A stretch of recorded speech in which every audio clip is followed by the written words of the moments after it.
Good morning बच्चों। देखो अपन ने श्वसन पढ़ा और श्वसन के बाद अपन दूसरा टॉपिक कौन सा पढ़ रहे हैं, किण्वन पढ़ रहे हैं बच्चों। कौन सा पढ़ रहे हैं, किण्वन। किण्वन की मैंने पिछले लेक्चर में थोड़ी सी चर्चा की थी, पर उससे पहले मैं आपको एक बात और बताना चाहता हूँ कि देखो इधर, जैसे सबसे पहले हमारे पास ग्लूकोज था, ग्लूकोज में ग्लाइकोलाइसिस हुआ था और ग्लाइकोलाइसिस के फलस्वरूप बना था पायरुविक अम्ल। क्या बना था, पायरुविक अम्ल। इससे आपको याद रहेगा किण्वन, ग्लूकोज में ग्लाइकोलाइसिस हुआ था और ग्लाइकोलाइसिस से क्या बना था, पायरुविक अम्ल। बच्चों मैंने आपको एक बात बोली थी, चाहे ऑक्सी शोषण हो चाहे अनाक्सी शोषण हो, दोनों के अंदर ये स्टेप तो होगा ही होगा। बाद में इसके बाद यदि ऑक्सी शोषण होता है तो क्रेब्स चक्र होता है, ETS होता है, और अनाक्सी शोषण होता है तो पायरुविक अम्ल के बाद CO2 एल्कोहल, जल का निर्माण न होकर एल्कोहल का निर्माण होता है और ऊर्जा निकल जाती है। तो हम किण्वन पढ़ रहे हैं, हम क्या पढ़ रहे हैं, किण्वन। यानी कोई सा भी किण्वन पढ़ लो आप, ये स्टेप तो आपके हमेशा क्या रहेगी, कॉमन रहेगी। क्या रहेगी, कॉमन। जैसे उस दिन हमने एल्कोहलिक किण्वन पढ़ा था, तो एल्कोहलिक किण्वन के अंदर भी पायरुविक अम्ल से पहले एसिटिल्डिहाइड बना था और उसके बाद एसिटिल्डिहाइड से अल्कोहल बना था जो मेथेनॉल बना था।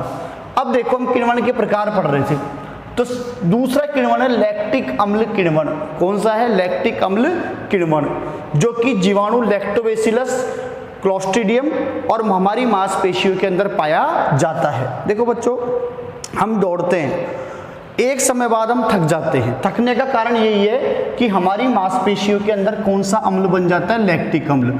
और इस लैक्टिक अम्ल के बनने का कारण क्या होता है, लैक्टिक अम्ल किण्वन। क्या कारण होता है बच्चों, लैक्टिक अम्ल किण्वन। ध्यान से सुनिए, लैक्टिक अम्ल किण्वन लैक्टोबैसिलस व क्लोस्ट्रीडियम जीवाणु के द्वारा होता है और हमारी मांसपेशियों में भी पाया जाता है।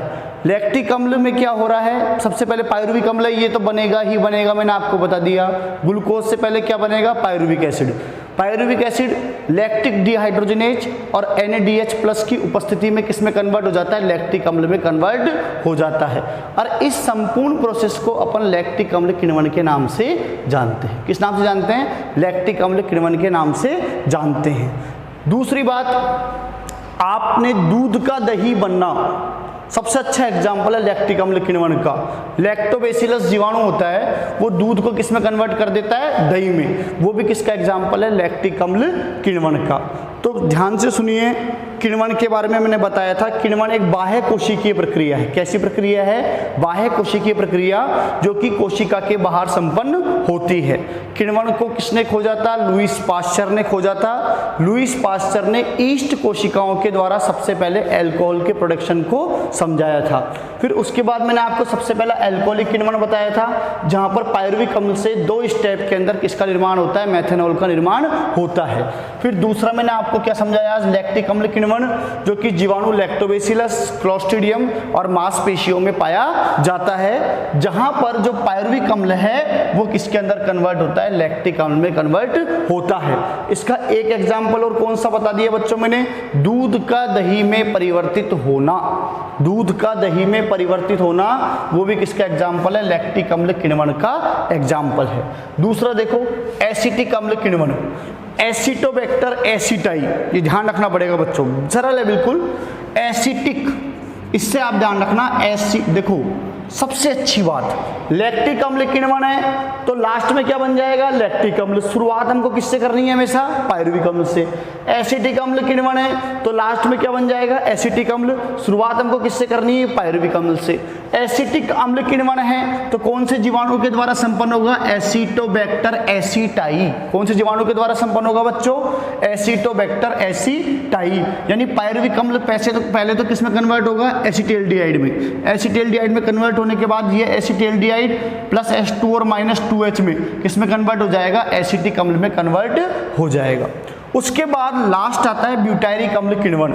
ये 2 जीवाणुओं के द्वारा संपन्न होता है। एक तो होता है बेसिलस ब्यूटायरिकस, देखो ब्यूटायरिक अम्ल किण्वन, ब्यूटायरिकस ध्यान रखने में आसानी रहेगी। क्लोस्ट्रीडियम ब्यूटायरिकस, बस आपको बेसिलस ब्यूटाइरिकस एवं क्लोस्ट्रीडियम ब्यूटाइरिकस क्या रखना है, ध्यान रखना है। शुरुआत वहीं से होगी, कोई दिक्कत ही नहीं है, पायरुविक अम्ल से। पायरुविक अम्ल से शुरुआत होगी, सबसे पहले क्या बन जाएगा, एसीटो एसिटिक अम्ल। क्या बनेगा, एसीटो एसिटिक अम्ल। और ये एसीटो एसिटिक अम्ल फिर किस में कन्वर्ट हो जाएगा, ब्यूटायरिक एसिड में कन्वर्ट हो जाएगा। अब मैं रिवाइज कर रहा हूं, एक बार ध्यान से सुनिएगा पूरा। किण्वन, किण्वन एक बाह्य कोशिकीय प्रक्रिया है, बाह्य कोशिकीय प्रक्रिया है जो कि कोशिका के बाहर संपन्न होती है। इसके लिए ऑक्सीजन की रिक्वायरमेंट नहीं है, ऑक्सीजन की आवश्यकता नहीं होती है। किण्वन को किसने खोजा था बच्चों, लुईस पास्चर ने। किसने खोजा था, किण्वन को लुईस पास्चर ने। ठीक है, इसी लुईस पास्चर ने ईस्ट कोशिकाओं के द्वारा सबसे पहले अल्कोहल का प्रोडक्शन किया था। किसका प्रोडक्शन किया था, अल्कोहल का। सबसे पहला किण्वन का प्रकार हमने कौन सा पढ़ा था, अल्कोहलिक किण्वन। वहां पर हमने पायरुविक अम्ल से किसका निर्माण किया था, अल्कोहल का निर्माण किया था। उसके बाद हमने दूसरा कौन सा पढ़ा, लैक्टिक अम्ल किण्वन, जो कि जीवाणु क्लोस्ट्रीडियम, जीवाणु लैक्टोबैसिलस व क्लोस्ट्रीडियम और मांसपेशियों के अंदर पाया जाता है। यहाँ पर जो पायरुविक एसिड है वो किस में कन्वर्ट होता है, लैक्टिक अम्ल में कन्वर्ट होता है। दूध का दही बनना बहुत अच्छा एग्जाम्पल है लैक्टिक अम्ल किण्वन का। दूसरा एसिटिक अम्ल किण्वन, एसिटोबैक्टर एसिटाइज जीवाणु के द्वारा संपन्न होता है और इसके अंदर पायरुविक अम्ल किस में कन्वर्ट होता है, एसिटिक एसिड के अंदर कन्वर्ट होता है।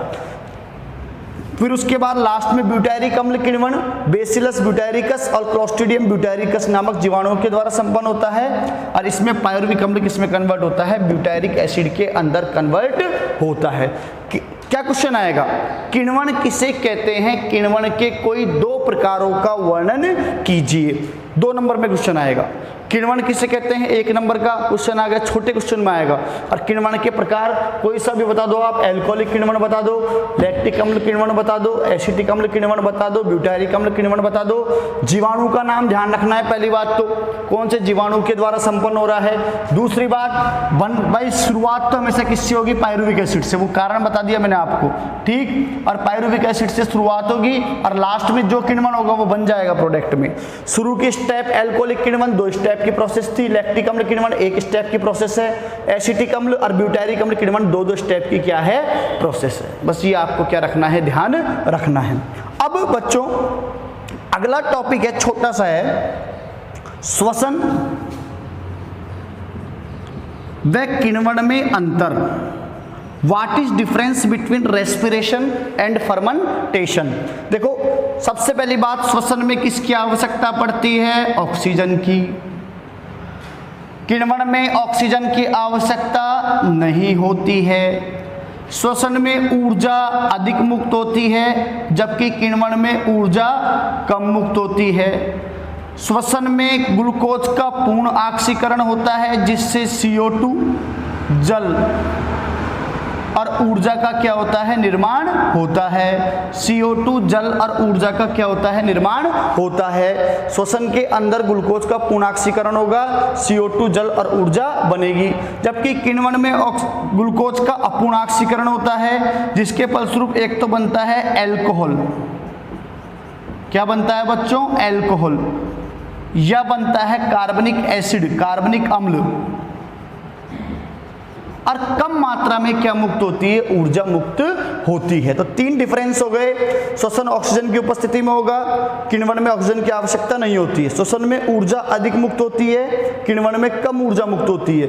श्वसन के अंदर CO2 जल और ऊर्जा बनते हैं क्योंकि ग्लूकोज का पूर्ण ऑक्सीकरण होता है, जबकि किण्वन के अंदर ग्लूकोज का अपूर्ण ऑक्सीकरण होता है जिसके फलस्वरूप अल्कोहल और कार्बनिक अम्ल और कम मात्रा में ऊर्जा का क्या होता है, निर्माण होता है। ठीक है बच्चों, अगला, हाँ बच्चों अगला टॉपिक है अपना श्वसन क्रिया में, श्वसन क्रिया में श्वसनाधारों में संबंध, श्वसनाधारों में संबंध।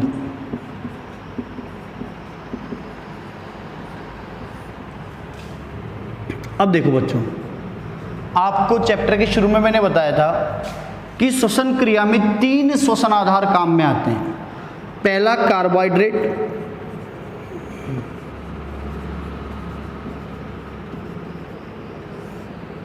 दूसरा वसा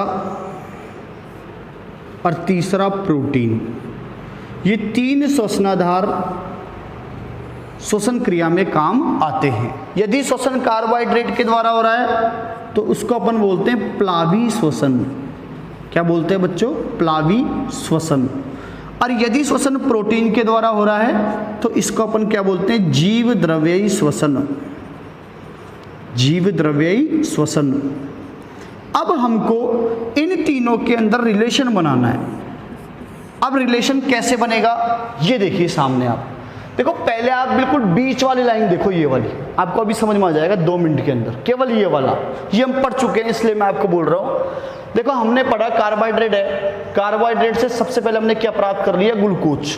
क्या प्राप्त कर लिया? ग्लूकोज। ग्लूकोज में ग्लाइकोलिसिस हुआ और ग्लाइकोलिसिस के फलस्वरूप क्या बन गया? Pyruvic acid. पढ़ा था अपन ने, एक ग्लूकोज के अणु से कितने पायरुविक अम्ल बनते हैं? 2। कितने बनते हैं बच्चों? 2। ये अभिक्रिया कहां पर संपन्न हुई थी? कोशिका द्रव्य में। कहां पर संपन्न हुई थी? कोशिका द्रव्य में। उसके बाद पायरुविक अम्ल से क्या बनाता है? Acetyl coenzyme A. यह अभिक्रिया कहां पर संपन्न हुई? माइटोकॉन्ड्रिया में। एसिटिल कोएंजाइम ए में क्रेब्स चक्र चला, या सिट्रिक अम्ल चक्र चला, या ट्राइकार्बोक्सिलिक एसिड चक्र चला, और NADH और FADH का क्या हो गया? निर्माण हो गया।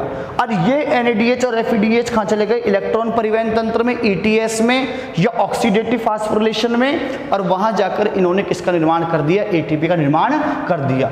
केवल कार्बोहाइड्रेट का ऑक्सीकरण बताया है मैंने आपको, केवल। अब इसको अपन वसा और प्रोटीन से कैसे रिलेटेड करेंगे वो देखिए आप सामने। अब बच्चों आप एक चीज ध्यान रखना, वसा फैट ये 2 घटकों से मिलकर बना होता है। एक तो होता है वसीय अम्ल और एक होता है ग्लिसरॉल। ये 2 घटकों से मिलकर फैट बना होता है, ठीक है। एक तो अम्ल पाया जाता है और एक इसमें क्या पाया जाता है? अल्कोहल, जिसे अपन क्या बोलते हैं? ग्लिसरॉल। वसा इन 2 घटकों से मिलकर बना होता है। एक तो होता है वसीय अम्ल और दूसरा होता है ग्लिसरॉल। अब आप इधर आ जाओ, देखो वसा 2 घटकों से मिलकर बना है। पहला घटक कौन सा है? वसीय अम्ल, और दूसरा घटक बना है ग्लिसरॉल। माना कि श्वसन के अंदर वसीय अम्ल काम में आ रहा है। क्या काम में आ रहा है बच्चों? वसीय अम्ल। तो वसीय अम्ल से डायरेक्ट एसिटिल कोएंजाइम ए बनेगा। क्या बनेगा? Acetyl coenzyme A. सिट्रिक अम्ल बनेगा, NADH उत्पन्न होंगे, इलेक्ट्रॉन परिवहन तंत्र में जाएंगे और ATP का क्या हो जाएगा? निर्माण हो जाएगा। यानी कि वसीय अम्ल से जो प्रोग्राम चालू होगा वो डायरेक्ट माइटोकॉन्ड्रिया में चालू होगा। एसिटिल कोएंजाइम ए बनेगा, क्रेब्स चक्र चलेगा, NADH बनेगा, इलेक्ट्रॉन परिवहन तंत्र में चले जाएंगे और ATP का क्या हो जाएगा? निर्माण हो जाएगा। माना कि श्वसन क्रिया में ग्लिसरॉल काम में आ रहा है। क्या काम में आ रहा है बच्चों? ग्लिसरॉल। तो ये ग्लिसरॉल पहले ग्लाइकोलिसिस में जाएगा। किस में जाएगा? ग्लाइकोलिसिस में। फास्फोग्लिसरेल्डिहाइड के द्वारा किस में जाएगा? ये ग्लाइकोलिसिस में। आपको ध्यान हो तो वहां पर 3 फास्फोग्लिसरेल्डिहाइड बनता है ग्लाइकोलिसिस के अंदर। ध्यान हो तो 3 फास्फोग्लिसरेल्डिहाइड चौथी स्टेप है, 3 फास्फोग्लिसरेल्डिहाइड। तो ये ग्लिसरॉल फास्फोग्लिसरेल्डिहाइड के रूप में ग्लाइकोलिसिस में एंटर होगा। ग्लाइकोलिसिस में एंटर होने के बाद पायरुविक एसिड बनेगा। पायरुविक एसिड से बनेगा एसिटिल कोएंजाइम ए, क्रेब्स चक्र बनेगा, NADH FADH बनेंगे, ये इलेक्ट्रॉन परिवहन तंत्र में जाएंगे और लास्ट में हमको ATP के रूप में बच्चों क्या प्राप्त हो जाएगी? ऊर्जा प्राप्त हो जाएगी। तो हमने वसा को कार्बोहाइड्रेट से क्या कर दिया? रिलेटेड कर दिया, संबंध बना दिया। यानी किस प्रकार ये काम करेंगे ध्यान रखना। वसीय अम्ल बनता है वसा से तो वो डायरेक्ट एसिटाइल कोएंजाइम ए के रूप में कन्वर्ट होकर माइटोकॉन्ड्रिया में एंटर करके और ATP का क्या कर देता है? निर्माण करता है।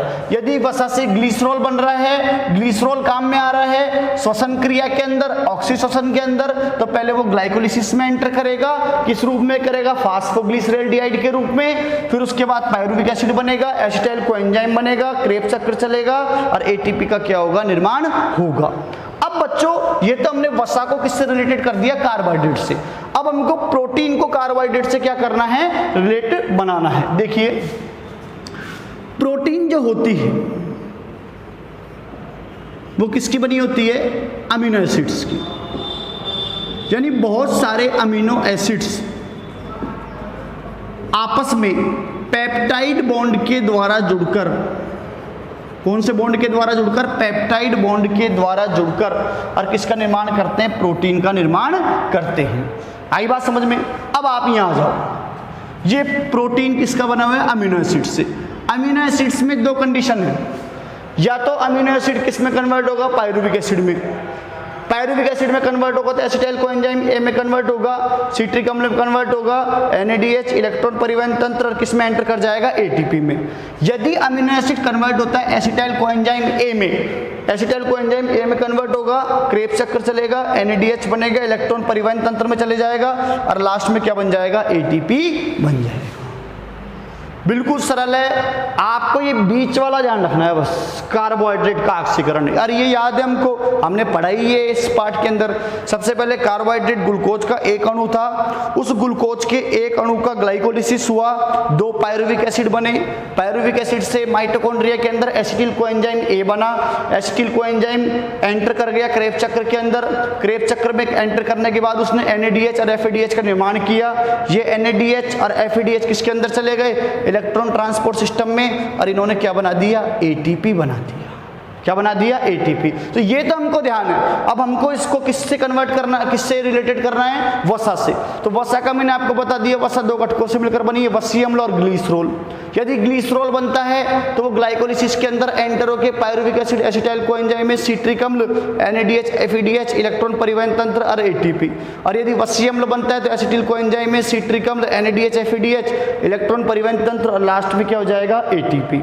ठीक है बच्चों, अगर प्रोटीन से रिलेटेड करते हैं तो प्रोटीन से बनेगा amino acids, amino acid pyruvic acid में जाएंगे, एसिटाइल कोएंजाइम बनेगा, एसिटाइल कोएंजाइम ए में जाएंगे, सिट्रिक अम्ल, NADH, इलेक्ट्रॉन परिवहन तंत्र और लास्ट में क्या बन जाएगा? ATP। क्वेश्चन आएगा श्वसन क्रिया में श्वसन आधारों में संबंध बताइए, तो आपको ये आरेख बना के आना पड़ेगा। और एक चीज और लिख के आना बच्चों, आप देखो जो श्वसन है, एक प्रोसेस होती है कैटाबॉलिक,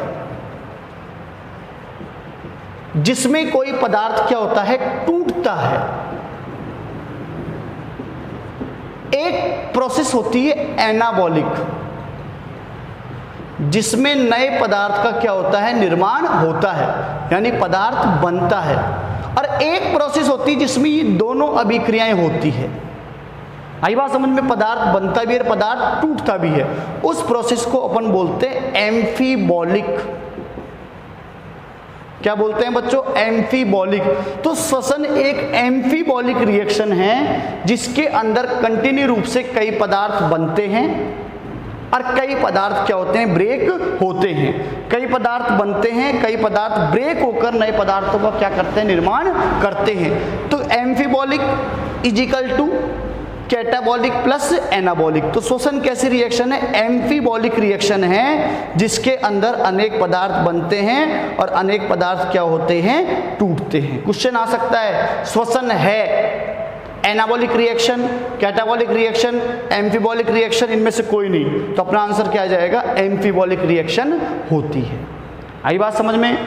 ठीक है, ये आपका श्वसन क्रिया में श्वसन आधारों में संबंध नामक टॉपिक क्या हुआ? समाप्त हुआ।